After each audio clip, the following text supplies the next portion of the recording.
Hi, good afternoon, everyone. Welcome to the Vested webinar for People Puzzles. Big thank you to Katie and to Mark for helping us to get the session together.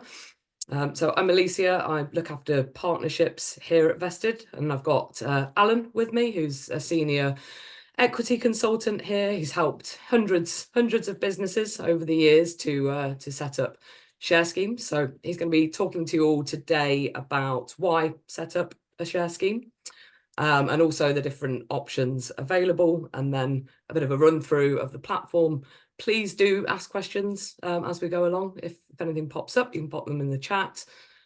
We do have a bit of a poll going just to sort of establish how often share schemes come up in conversation with clients. So yeah, if you want to go ahead and answer that, and I'll hand over to Alan for the presentation. Thank you very much, Alicia, and good to be here today. Thank you everyone for taking the time out to be here. So my name is Alan Clark. As Alicia mentioned, I'm one of the senior equity consultants here at Vested. So I spend most of my time day to day speaking with business owners, sometimes they're accountants, they're HR teams, sometimes it's financial directors, just about the different types of share schemes that are available and the best way they can utilize those to motivate and engage their teams. So today I'm just going to run through a brief introduction to share schemes and how they can be used to align the business goals with employee benefits. So one of the things that comes up very often for us when we're speaking with business owners, and I'm sure that it's something that comes up a lot in your conversations too, is just the difficulty in terms of recruiting the right people and retaining them as well. And it's something that a share scheme really can help to address. And it's because it does exactly this, aligning the business goals with the employee benefits. So as soon as you've got those two things aligned, all kinds of good things can start to happen. So today I'm going to introduce some of the main types of equity and share schemes that are available for UK companies, some of the benefits and the main reasons to set them up. As we go through this, I'd love to make this interactive or as useful for you as possible. We've got an hour set aside here. I'll probably run through the slides a lot less than that. So if you do have questions, I'd love for you to get more value out of this. Please do drop them into the chat either as things go along, or we'll have time at the end to pick up on anything that's come up for you. So yeah, moving on to the main, I guess the main understanding we have in terms of share schemes when we think about those is the importance of the team. So if I just see if I can actually get onto my slides to move those along. 1 second. There we go. Right. So success depends on the team. Basic premise that we've believed in for a long time, and it's key for most businesses where other people are involved in the business, is really for the business to achieve its best chance of success. It is going to depend on the people that are involved and that are contributing to that business. And the thing is today is that businesses are not necessarily the same as they were in the past, where it was just simply a boss and employees. More and more companies are increasingly diverse. There may not only be employees, there may be fractional CFOs, HR team, there could be freelancers, contractors, investors, and advisors. Anybody that's helping to add value to the business, we really believe they should also benefit if that business does well. Now, there are a number of ways to set that sort of structure up, whereby individuals can participate in the value that they're helping to create, but it's really going to depend on their relationship to the company. The key thing is that if the business have the very best chance to succeed, you want everybody to be vested in the success of the business, and that's through something known as the ownership effect. So it's been understood for a long time that employees that have a share in the value that they're helping to create, it really changes the mindset, the way that they think about the company that they are working for. No longer they behave just as an employee necessarily, but start to actually take on elements of an ownership mentality as well. So all of a sudden, when you have equity, what's good for the business is also good for you. So all those tiny micro decisions that everybody makes on a day-to-day basis, do Do you stay extra? Do you work a little bit harder at the end of the day to make that extra call to the customer, or spend a little bit more time preparing to speak to a customer before a call, or all of these tiny micro decisions that we all make on a day-to-day basis. All of a sudden, when you have equity in the company that you're working for, those interests are aligned, and people go that extra mile in terms of making sure that they're doing their very best to support the company achieve its goals. Now, something that, especially in HR teams have been acutely aware of for the last few years, is that we've been in a very tight labour market recently. A number of different factors that have caused that. We'll not go into too much depth today. But the latest report from the Bank of England Monetary Policy Committee mentioned, although it has been loosening, the labour market is still really quite tight compared with historical standards. And that's important because when it comes to sourcing talent and holding on to talent, it just means that people have still got choices, and when companies are making themselves look different, and they really need to think about what makes them stand out, what makes their company somewhere where people are going to want to be and to stay as well. And that really is important when we think about just the bottom line and how much does it cost to replace an employee. And I'm sure that a few of you will probably have seen this firsthand, but when somebody leaves, there's a whole host of costs that come when it comes to replacing that person. And a lot of that comes from the actual recruitment and finding the right person, but also then in terms of the training and then the loss of productivity that results over a period of time.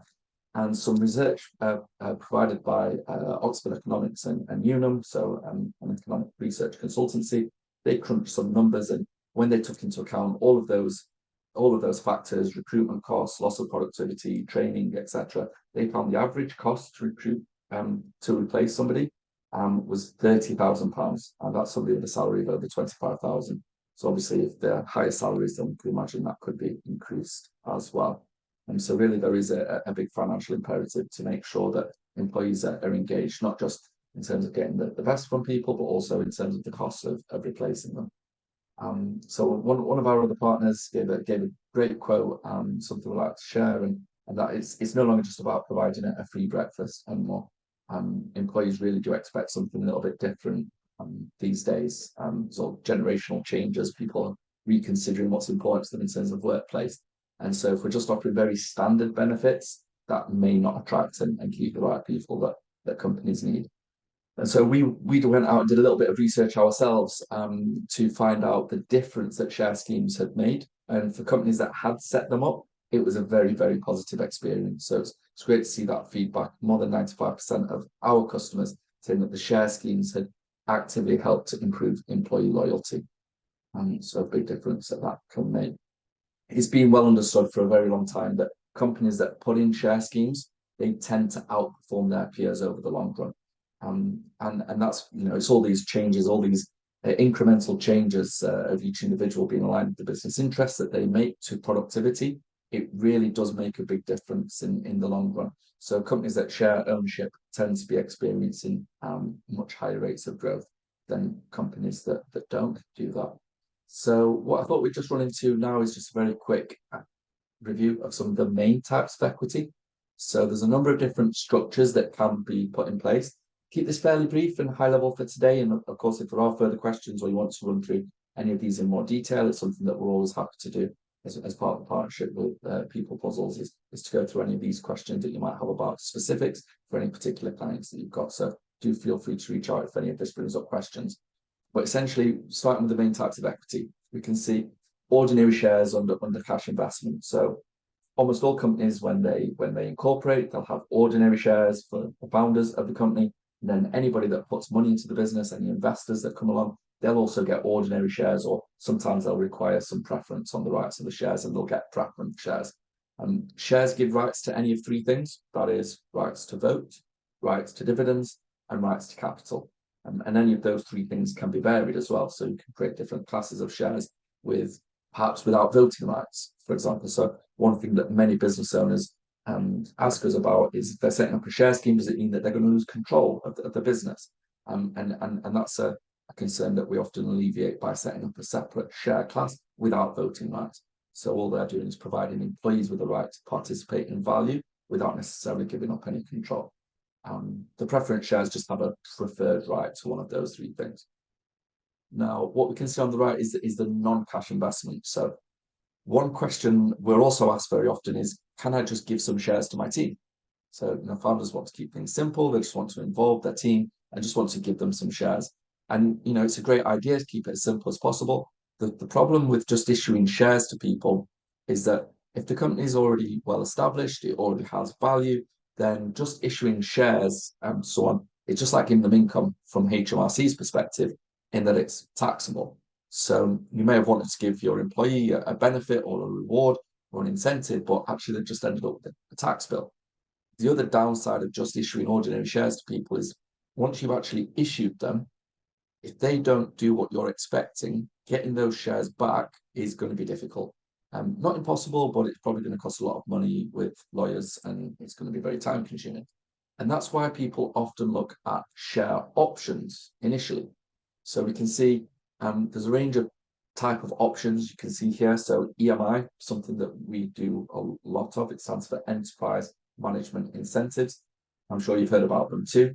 A really popular share option scheme, as are CSOPs, tend to be used by large companies, company share option plans, and then we've also got unapproved options.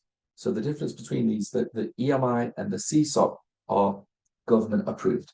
So they're specific schemes that have been approved by the government to provide employees with tax advantage share options. Now, a share option at its most basic is just a right to buy some shares in the future at a specific price and usually based on achieving certain goals or milestones. It could be as simple as remaining as an employee of the company, or there might be more descriptions in terms of what that individual needs to do in order to get their shares. They could be based on company targets and individual targets, based on profitability, revenue, or the individual's functional area. So, for example, salespeople might be responsible for generating sales revenue, marketing people for marketing needs. There might be software teams with goals around certain software development areas. So whatever the actual individual's specific area, that could also be a condition on their equity reward. So when it comes to these different types of schemes, EMI is almost always the most popular and almost always the first choice, but there are some restrictions when it comes to setting up an EMI scheme. And just very briefly, in terms of what's required, there's an option agreement. So that's a document that's going to set out the conditions that the employee will need to fulfill in order to get the shares. So there's the actual option contract. And then it's really important to get a valuation of the company agreed with HMRC at the time of setting up the scheme. So that valuation will lock in the current value as a tax point for the recipient for up to 10 years. So it's a really great benefit of the EMI scheme. You can get that current valuation locked in, but it does require getting a valuation of the company agreed with HMRC. It's also really important to notify HMRC when the scheme is set up. And every year there's an annual notification to keep HMRC up to date of everybody who's on that scheme. So there are a couple of hoops to jump through in terms of setting up and managing these schemes. But once they're done, they provide massive tax benefits to both the employees and the company. So they're well worth that initial time in terms of setup. In terms of vested, I'll come to more of this in a moment, but we do provide absolutely everything that's required in terms of setting up and managing these schemes all in one place to make it simple and easy. So if you do have clients that are looking at these or have got existing schemes in place but are not getting the most out of them, could be worth a call just to check through if there's any way that using a software could help them to get more from that. Just touching on the other kind of options there, the unapproved options are basically the same structure. It's the same thing. You offer a share option, a right to buy shares in the future based on certain conditions, but there are no tax advantages. It means that you can offer these options to anybody, employees or non-employees. They might be in the UK or they could be overseas. You can either offer them to companies, but because there are no tax advantages, they can be a little bit unattractive because the individual or the company will have an income tax liability essentially when they get the actual shares. And that's why something else that we provide, and I just want to touch on briefly today to let you know something else that's available.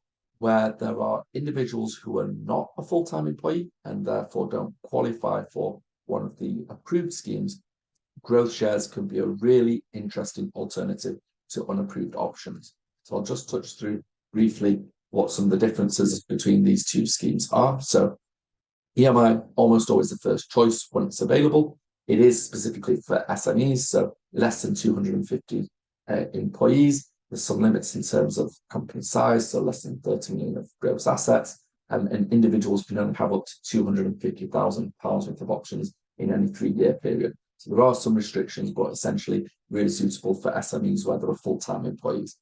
The CSOPs, the company share option plan, tend to be larger companies. It tends to be the ones that have outgrown the EMI schemes that utilise those.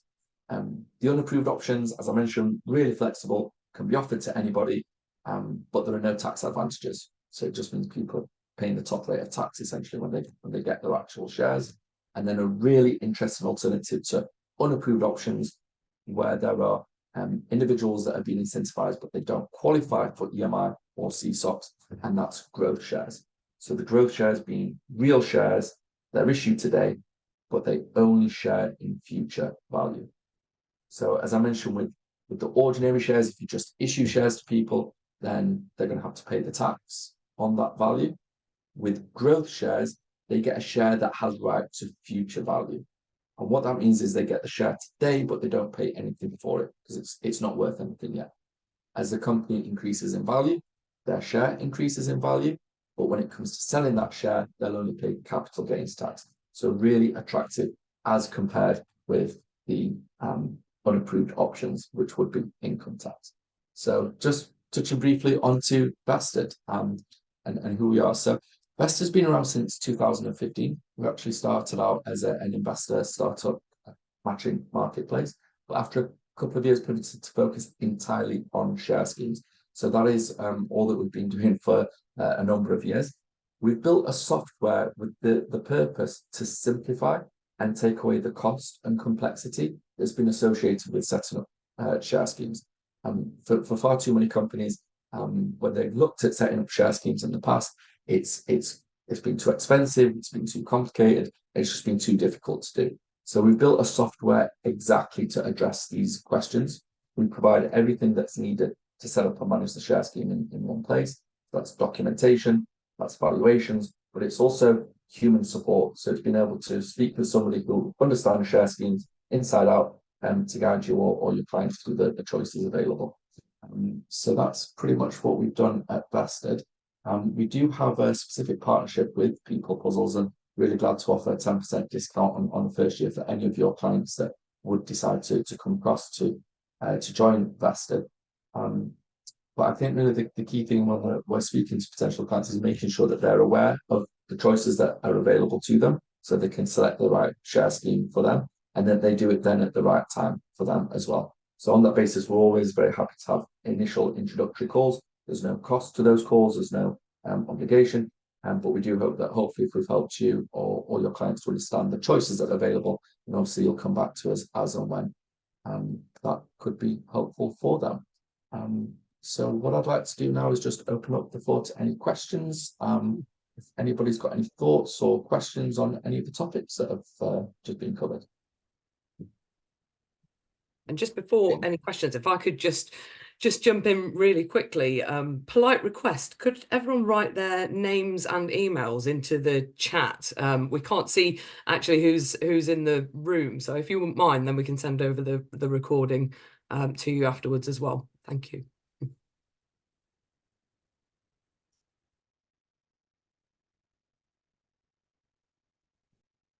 I think there's one person with the hand up here. I don't know if I can take a question there. Hi, I had a question. When it comes to benefits, would you suggest that this would sit alongside or replace bonus schemes? What in your experience has been much more motivating for organizations, SMEs, to growing, who may not necessarily have the cash in hand, who use bonuses as a motivating and retaining mechanism? And whether this is actually a good way to offer an alternative that doesn't mean complicated calculations and so on and so forth. Yeah, brilliant. Yeah, thank you. Really good point in terms of how share schemes are often used. We often see companies that don't necessarily have the ability to offer the salary or bonuses that might attract the kind of talent that they need, utilizing equity incentives as a way to attract the people that they like to. I think the other thing to bear in mind with equity incentives as well is that they can be a lot more attractive from a tax perspective too. So under the EMI scheme that I mentioned, recipients of that scheme will only pay 10% capital gains tax when they sell their shares, so long as they've held those options or shares for at least 2 years. So if you compare that with receiving a bonus, and if you're a higher rate taxpayer, paying 40 or 45% tax, then receiving some of your remuneration essentially through the EMI scheme is a lot more attractive from a tax perspective. So that's a big reason why equity incentives can be on the table. It may be a negotiate, there may be some element which is to what extent are you prepared to sacrifice the bonus in order to receive a higher equity reward. Thank you. From the employee's perspective, I guess just to say, that cash receiving that immediately would mean that you're taking less risk, because you've got the reward immediately. But it may mean that you've paid a higher amount of tax on that, and it may mean that you have less involvement in the actual value creation and less reward at the end.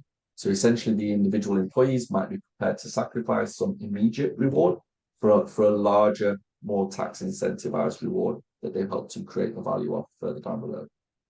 Yeah, thank you. That's really helpful. Okay. Thanks, Do Katie. you have any other questions at all? I can see one here. Typically, how long is a journey to getting a scheme set up? So the first part of this would depend on which type of scheme. If we were looking at an EMI scheme, one of the things that takes the longest is getting a valuation of the company agreed with HMRC. So that can take 4 to 6 weeks to get their approval. Everything else we can move as quickly as the company wants to move. So I would say between 2 to 3 months, it's possible, but it really depends on the company for them to understand what they want to do and what their choices are. So yeah, it's always a journey, but I would say kind of between 3 to 6 months, depending on how much they've already thought or how much they already know about the share schemes.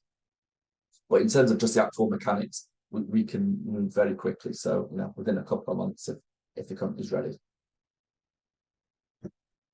Does that answer the question on scheme journey, time to set up? Mentioned software.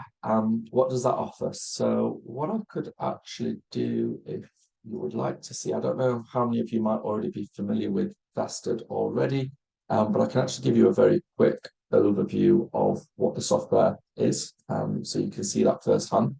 But the Vested platform essentially is a share scheme and equity management platform.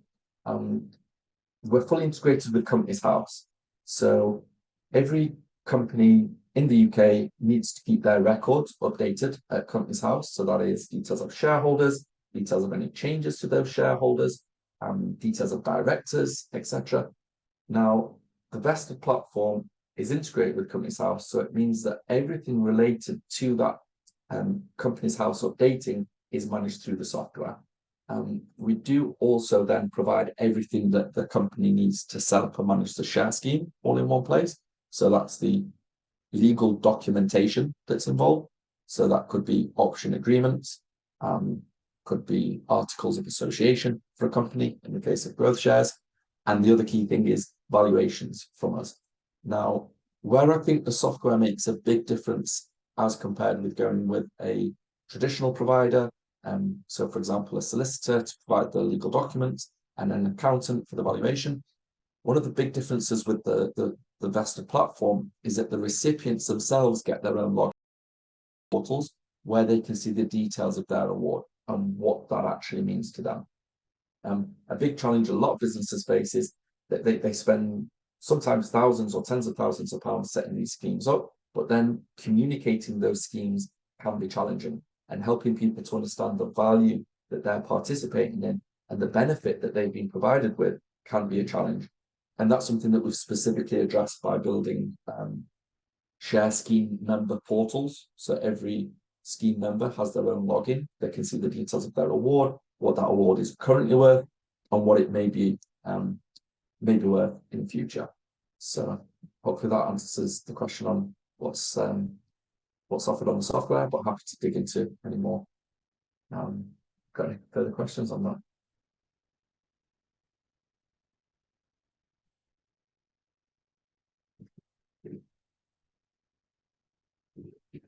We might have got the results from the poll, Alicia or Richie. I don't know if we're able to see what the votes have been there, but just in the meantime, if anybody's got any further questions on share schemes or anything else we've covered today, more than happy to take those.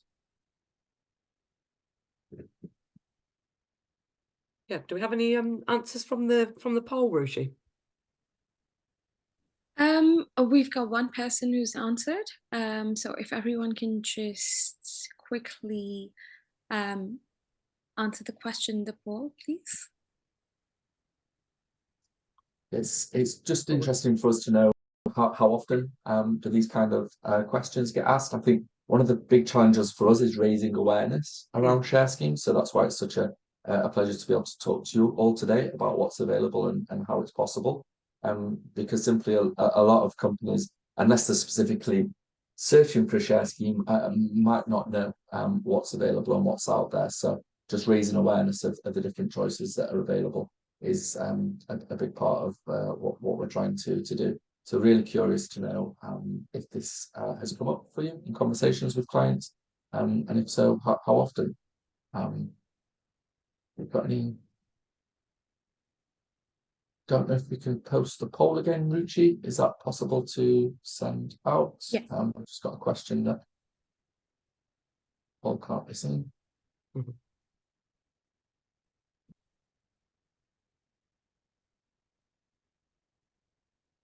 Ah, yeah, there we go. Okay, so that should have just come up now. So if you perhaps it was a chance just to take a moment, you know, is that something that's come up very rarely or never? Maybe several times over the last year, or perhaps more often than that.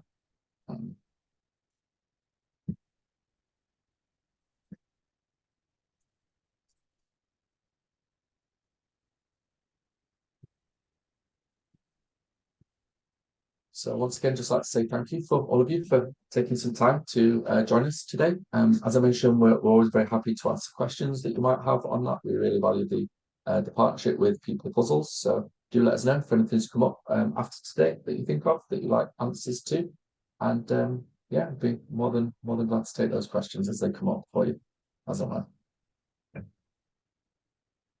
So thank you, Katie. Thanks, Katie. Thanks, Mark, for helping us get the session together. Yeah, if anything crops up, feel free to contact Alan and I. We'll get the recording out, and yeah, really good to see you all. Thank you so much.